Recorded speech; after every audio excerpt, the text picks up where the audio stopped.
Bonjour mes amis, je suis en train de conduire pour filmer cette vidéo et j'ai été suivi par les flics pendant 10 minutes. J'étais comme ça, les mains sur le volant, j'avais l'impression de passer mon permis.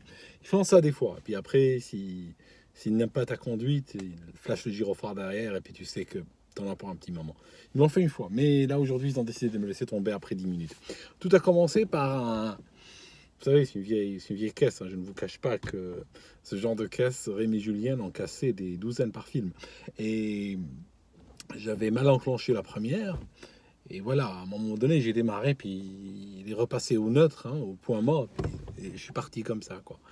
Et ils ont vu le geste, ils m'ont collé. À propos, vous savez, ces vitesses qui sautent, je disais l'autre jour que ça fait des morts, ça fait des veuves et des orphelins dans l'armée américaine, parce que certains de leurs blindés, ils ont des boîtes de vitesse comme ça, un peu capricieuses. Et vous imaginez le gars qui est tout en haut de sa tourelle, avec la main sur la détente d'une grosse mitrailleuse. Il est comme ça, n'est-ce pas? Ça secoue déjà. Et à un moment donné, le chauffeur, il enclenche la troisième, il lâche un peu l'embrayage et puis boum, ça part. Et le gars, il peut avoir la main qui se crispe sur la détente. Et puis il y en a qui ont arrosé des bataillons entiers avec ça. Enfin, vous savez, la vie, c'est une rigolade des fois.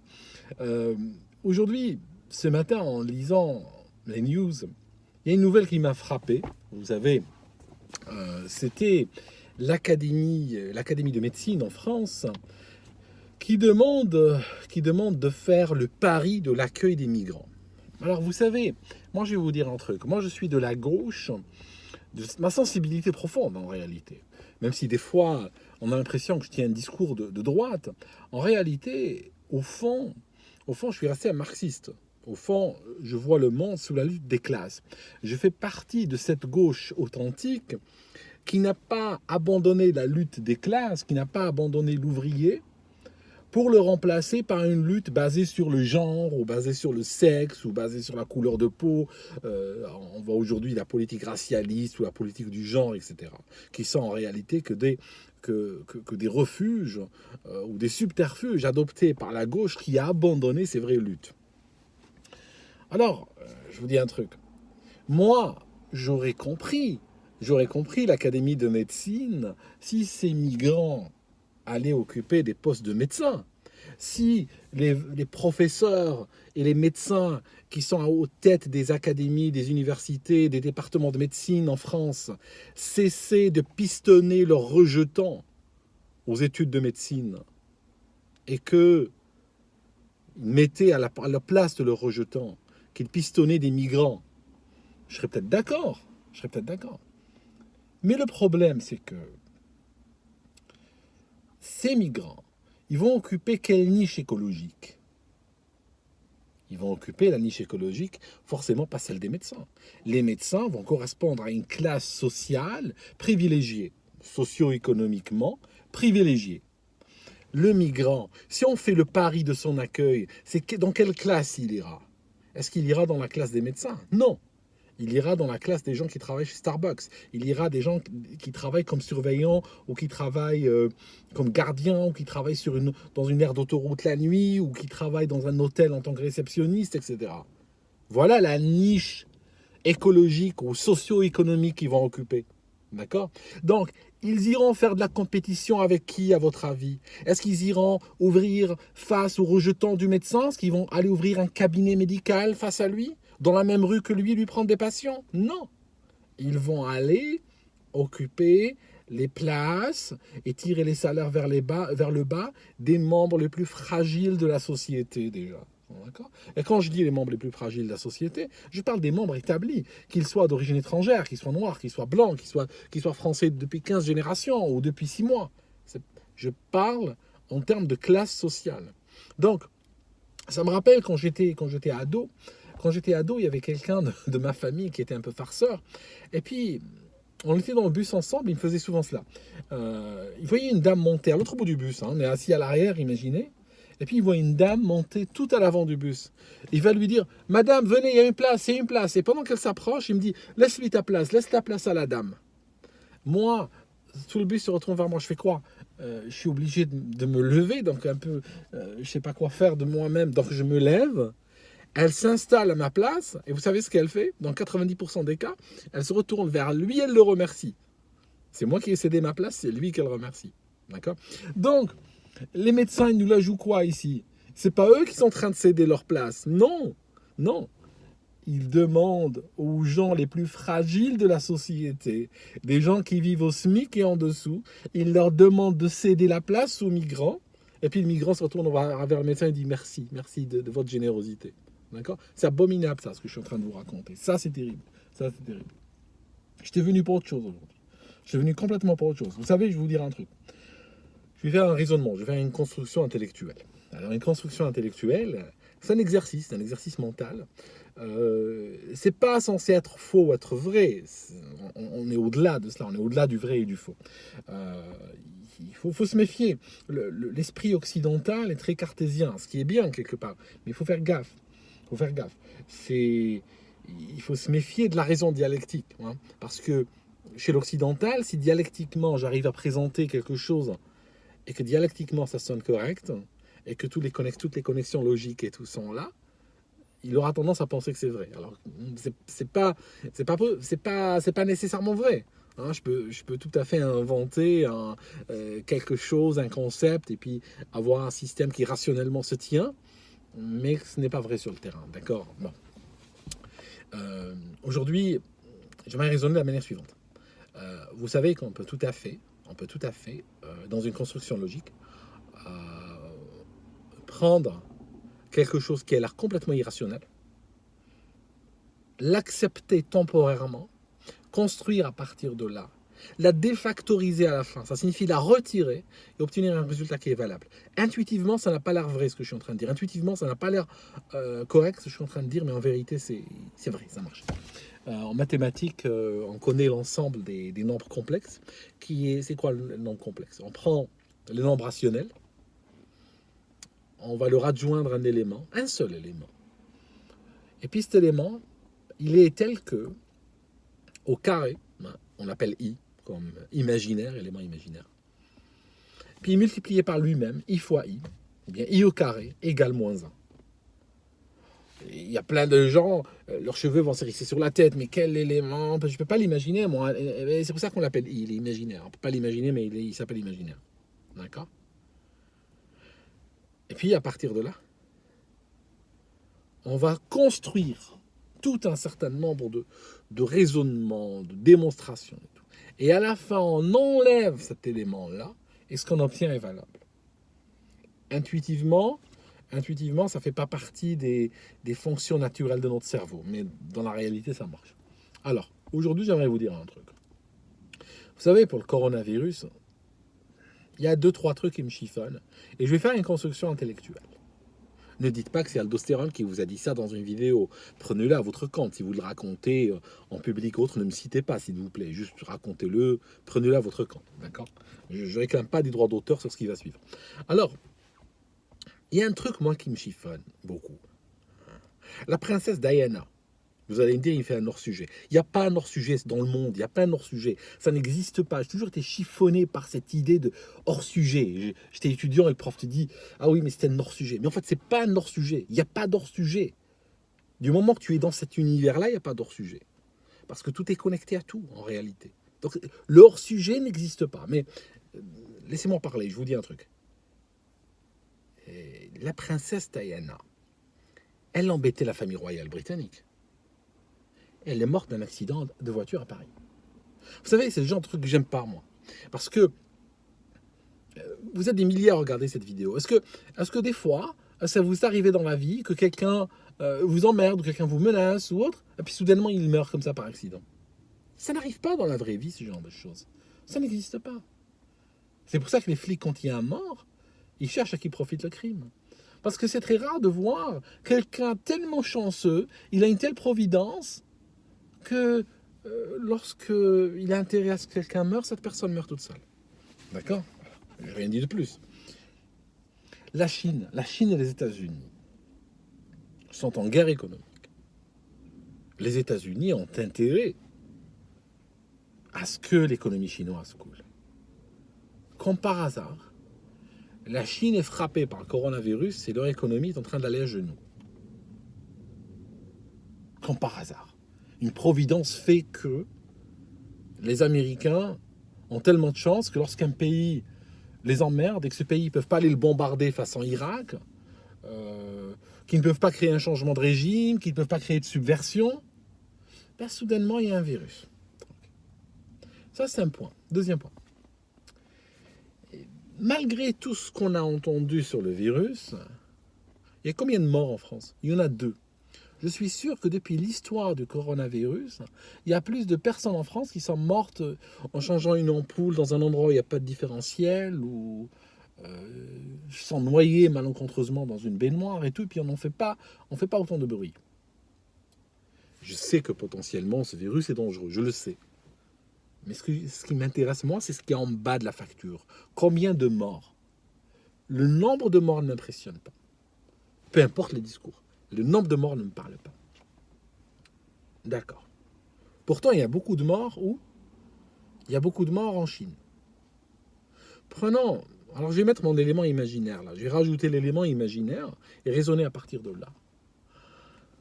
Ça fait des années qu'on entend de temps en temps parler d'armes biologiques, d'accord, ou plutôt d'armes bactériologiques dans ce cas-là, d'armes bactériologiques censées viser un groupe humain en particulier.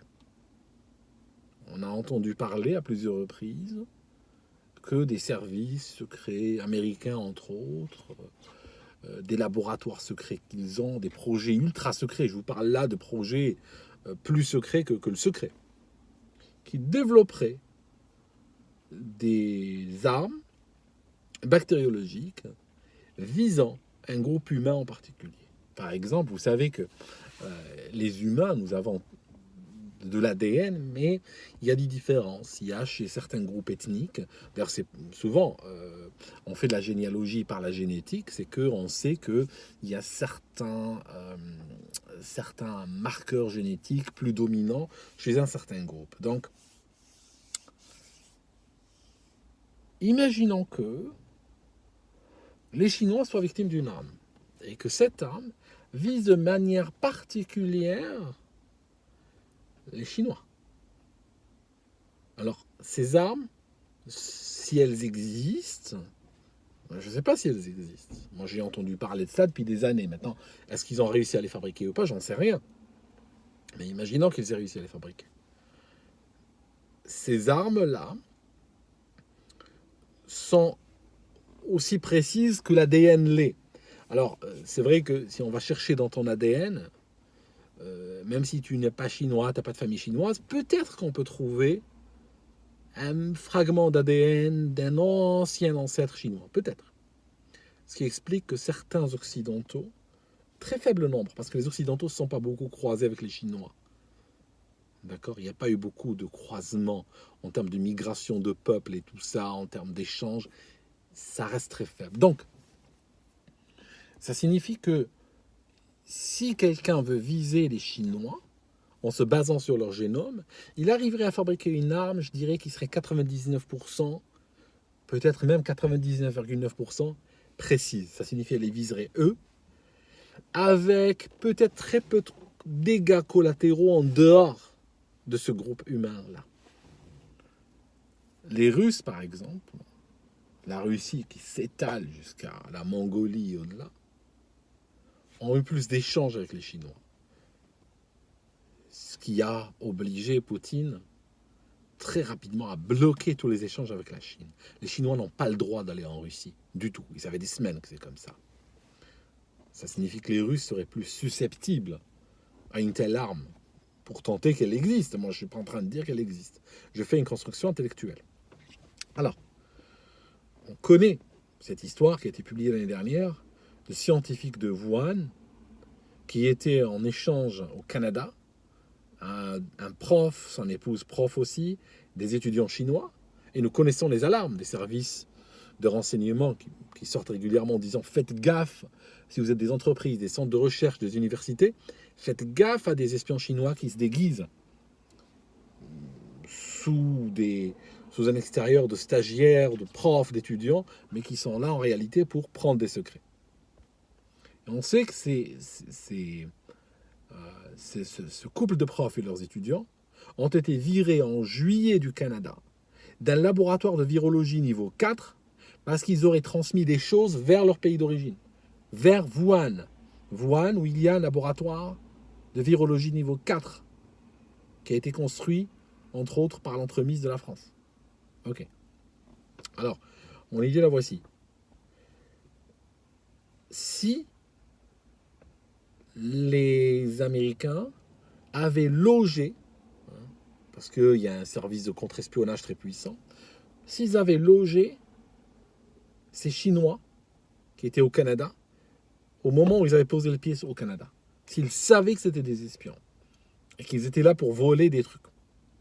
Donc, à ce moment-là, ils vont leur mettre le nez dans un virus qui est spécialement conçu pour eux. Eux, ils croient voler quelque chose, ils l'emmènent chez eux, à Wuhan. À ce moment-là, ils vont prendre des volontaires chez eux, ils vont commencer à se contaminer parmi, parce que jamais ils n'ont pensé que c'était une saloperie, jamais ils n'ont pensé que c'était un virus avec des inserts de sida, de VIH et tout ça, qui permet de détruire le système immunitaire d'un Chinois, et puis attaquer son système respiratoire et le terrasser et qu'il tombe raide mort en très peu de temps. Jamais ils n'ont pensé à cela, ils ont pensé que c'était un virus, une grippe qui était un peu multifactoriel, qui permettrait de développer des vaccins, et que donc on peut trouver des volontaires consentants, on leur donne ça, on leur inocule ce virus, et puis on voit leur réponse immunitaire et on développe des vaccins, puis après on va sur le marché avec ça, puis on se fait des milliards. D'accord, avec un vaccin anti-grippe à large spectre. Imagine l'argent qu'on peut se faire avec ça. Puis en fait, ils l'ont dans l'os. Parce que ce qu'ils ont pris, c'est une véritable saloperie qui était une arme biologique construite, enfin bactériologique, construite spécialement pour leur gueule. Et maintenant, ils tombent comme des mouches. Voilà. Je ne dis pas que je crois en ma théorie. Je dis que quand je la construis, elle semble coller aux faits. Elle semble répondre à un certain nombre de questionnements. C'est tout. Mais je ne dis rien de plus. Je ne dis pas qu'elle est vraie. Ça se trouve, elle est fausse. Elle est probablement fausse même. On ne sait jamais. Mais j'aime bien raisonner. Voilà. J'aime bien raisonner. C'est dangereux parce que nous vivons à une époque où un jour on peut se retrouver pendu à un arbre pour un raisonnement, pour un avis divergent. D'accord? Parce que nous sommes arrivés à une époque où, en tout cas en Occident, on ne tolère plus la réflexion, la liberté de s'exprimer, quitte à dire des conneries. Cette liberté-là n'existe plus. D'accord? Enfin, elle existe toujours. La preuve, je suis là. Mais je ne sais pas pour combien de temps. Voilà. Je vous laisse, mes amis. J'avais 2-3 trucs à raconter encore. Vous savez, je vous raconte un dernier truc pour la route et je pars. Aujourd'hui, les climato-croyants ont gagné une manche importante parce que sur le projet de construction de nouvelles pistes à l'aéroport de Heathrow, à Londres. Ça signifie qu'ils veulent bloquer la construction de l'aéroport. Cette idée-là, cet événement-là, est en train de me dire que nous avons atteint en Occident une fin de civilisation. Je m'explique. Les grands projets, les grandes réalisations ne se feront plus en Occident, ne se feront plus en Europe, ne se feront plus au Canada, ne se feront plus en Australie. Ils sont en train de se faire aux Émirats, ils sont en train de se faire en Inde, en Chine, pour peu que le coronavirus les laisse travailler. En Chine, si on a besoin d'un pont, on construit un pont. Si on a besoin d'un aéroport, on construit un aéroport. Aux Émirats, c'est pareil. En Inde, c'est pareil. En Europe, on était comme ça, jusqu'à il y a peu de temps. On avait besoin d'un barrage, on construisait un barrage. On avait besoin d'énergie pas chère, on construisait une centrale nucléaire. Aujourd'hui, on est en train de faire de la déconstruction. En écoutant des gens qui se font appeler, qui appellent à l'extinction. Ils veulent la mort. Ils veulent des arbres qui poussent à travers vos maisons. Ils veulent vraiment des génocides à large échelle, en particulier de tous les blancs patriarcaux. C'est comme disait Greta Thunberg, ce qui l'intéresse surtout, c'est le carbone patriarcal, c'est pas n'importe lequel. Donc, le truc, c'est que aujourd'hui en Occident, prenez l'Angleterre, on a des équipements vétustes, anciens, insuffisants, qui tombent en ruine, mais on ne peut plus lancer de grands projets. Parce que on a une jeunesse, privilégiée en particulier, mais qui arrive dehors, qui arrive à hurler. Il y a des juges qui sont très politisés, et puis qui décident de bloquer toutes ces réalisations-là. Alors c'est quoi le résultat? Le résultat, vous savez, l'aéroport de Heathrow est un des rares, peut-être même le seul, aéroport au monde, et vous lisez sur la documentation officielle, sur les publications aéronautiques officielles, où ils autorisent un avion à poser avant que l'avion a quitté la piste, avant que l'avion précédent ait quitté la piste. D'accord? Des fois, ils informent le pilote, posez-vous derrière l'avion qui vient de se poser avant qu'il ne quitte la piste.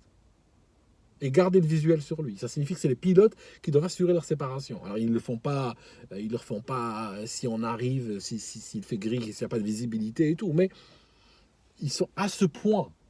D'accord?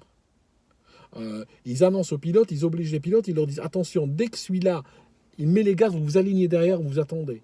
Ça arrive dans tous les aéroports du monde qu'on aligne un avion derrière un qui décolle. Mais à Heathrow, il y a des jours où c'est toute la journée comme ça. Il y en a un qui décolle et il y en a un autre qui est en train de s'aligner derrière. L'aéroport est saturé, on n'en peut plus. Donc, c'est quoi la réponse? On ne peut pas l'agrandir, on ne peut pas construire à nouveau. On fait quoi? Alors, tôt ou tard, ça va arriver à la taxation. Ça signifie, on va faire quoi? L'État va se dire, bon, l'aéroport de Heathrow est surchargé. Bon, on fait quoi? On crée une taxe surcharge. Et ils vont rajouter des taxes sur les billets d'avion. Ça va faire quoi? Ça va faire, encore, on est dans une lutte de classe. Les membres les plus fragiles de la société, les retraités, les gens qui arrivaient à peine à économiser pour voyager une fois tous les 5 ans, qui arrivaient à peine à pouvoir toucher au billet d'avion, à ce moment-là, ça sera trop pour eux, ils sortiront du marché. Donc on ne va pas sortir les riches, on ne va pas sortir ces jeunes qui sont en train d'hurler et dont la vie est prise en charge par papa, maman. Non, on va sortir les retraités, on va sortir les membres les plus fragiles de la société, on va leur dire, vous ne voyagez pas. On va sortir ceux qui font du voyage ethnique, ceux qui vont en Afrique voir leurs parents, etc. On va les sortir de là. D'accord? Et nous rentrons, mes amis, dans une logique absolument infernale qui est en train d'être comme des clous qui se rajoutent sur le cercueil d'un certain nombre de pays, qui va faire que plus on coulera, plus l'État va générer des rentrées par des taxes. Il va prendre, c'est comme si le Titanic était en train de couler, et au lieu de tenter de le sauver, on fait quoi? Pour chaque centimètre où il s'enfonce, on prend des taxes aux passagers. Ça signifie que l'État commencera à gagner, au lieu de gagner de l'argent, au lieu de création de richesse par du développement, d'accord? On va faire de la déconstruction, on va faire de l'extinction, et pendant qu'il y a cette extinction, on va la taxer, jusqu'à ce que mort s'en suive, jusqu'à ce que nous mourons tous. D'accord? Donc, on va nourrir l'exclusion, parce que ce qu'on va faire, l'hôpital est surchargé, on ne peut pas construire un nouveau. Qu'est-ce qu'il est vétuste? Qu'est-ce qu'on va faire? Tout simplement, on va créer une taxe hôpital, c'est tout. Donc, les membres les plus fragiles de la société ne pourront pas accéder à l'hôpital. Les membres les plus privilégiés pourront accéder à un hôpital vétuste.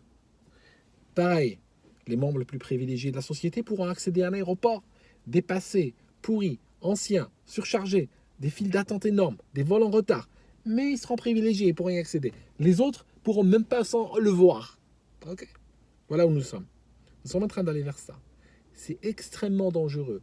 Dans 10 ans, là, je vous dis, les emplois directs, c'est 10 000. 10 000 emplois directs perdus à cause de cette piste qui ne se construira pas. Et les emplois indirects et les retombées économiques sur des années, c'est impossible à chiffrer. Le résultat, c'est que quand on arrivera dans 10 ans, dans 15 ans, dans 20 ans, dans un pays qui manque de tout, qui manque de routes, qui manque d'aéroports, qui manque d'infrastructures, qui commencera sérieusement à ressembler à un pays du tiers-monde, ces gens accuseront le Brexit, ou ils accuseront n'importe quoi. Mais ils oublieront que lorsqu'ils étaient des jeunes cons, lorsqu'ils étaient jeunes, ils avaient 17, 18, 20 ans, ils ont lutté contre le développement de leur propre pays. D'accord? La réalité, c'est qu'ils sont habités par une parole de mort, hein, je vous l'ai dit. Vous résumez ça, vous tournez comme vous voulez le problème. Vous arrivez à un résumé simple, ils sont habités par une parole de mort.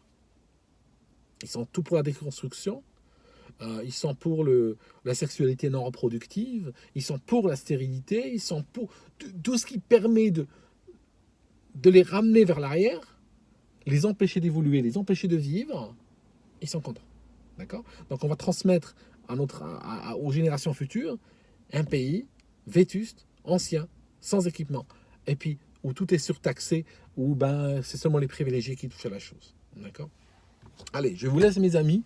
Je pense que j'en ai dit assez pour aujourd'hui. Je reviendrai la prochaine fois. J'avais envie de... Ça fait quelques jours que je suis en train de pester sur les gens qui étudient l'histoire de l'art. Il va falloir que je vous en parle. J'ai ras-le-bol des gens qui font des études qui servent à rien. Avec tout le respect que je dois aux gens qui font l'histoire de l'art. Dont beaucoup sont extrêmement sympas et des gens extrêmement respectables. Les gens sont respectables, pas les études. Je reviendrai une autre fois. Si je pars sur ce sujet-là, je vais faire une vidéo de 2 heures.